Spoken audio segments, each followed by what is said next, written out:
This is a short note on coaching with resolution intelligence. So coaching, where did the word coaching come from? So coaching has been around since the 1970s, the same as mediation. So it comes from stagecoach to get from one place to another. And much like sports performance, then coaching is outcome focused. Where do you want to get to as a result of this conversation? And I think that's really important when you are remembering your role as a coach there. You're an expert on conflict. The person in front of you is the expert on the context and themselves. So if you remember, a resolution intelligence formula is self, other, context, and then we're able to facilitate that conversation for our resolution intelligence. So this approach, the coaching approach, should focus on the reflective piece there, which is empowering, provides agency when bending the arc of conflict towards resolution. So this approach aligns to the principle of mediation of self-determination and also the principle that it's a voluntary process there. So a book I really recommend on this is one by Julie Starr called The Coaching Manual.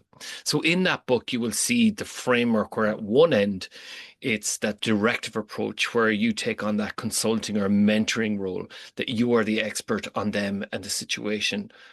Where you'd like to get to is that more reflective, that more empowering approach, which has that sense of agency attached to that. And that's principle of self-determination, again, or empowerment that we talked about.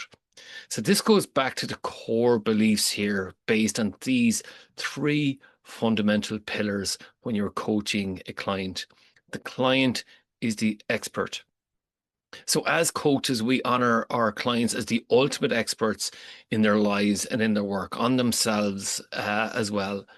Again, it's our position to be creative, resourceful, and whole. So we as coaches operate from a deep place of respect, believing that clients already possess those internal answers that they need. So what we do then at times is we partner, we don't direct. And that relationship is a peer-to-peer collaboration aimed at unlocking the potential rather than a mentoring and consulting dynamic. So with that in mind, what you can do is contract with people and design the best way of working with them through an empowered approach. And what you can do then is you can offer something with their permission. And the main thing is that they are empowered to take that approach. They are ultimately responsible there for themselves and their actions. And this is where it goes back to your responsibilities as a coach.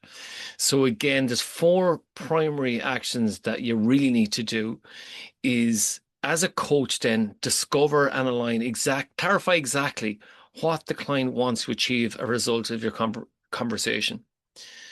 Again, that outcome approach then will help you then later on when you're using the report then to debrief then is you're really trying to encourage self-discovery. And that's our second primary action here is that useful piece of powerful questioning and active listening to draw out the client's own insights with the aid of the report.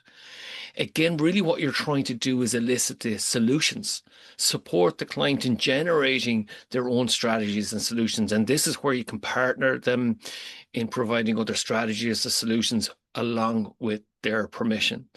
And you can hold them then accountable then at the end to say, okay, so now that we have some learnings here or insights, what is it that we can do there? And what are the goals or actions that they commit to?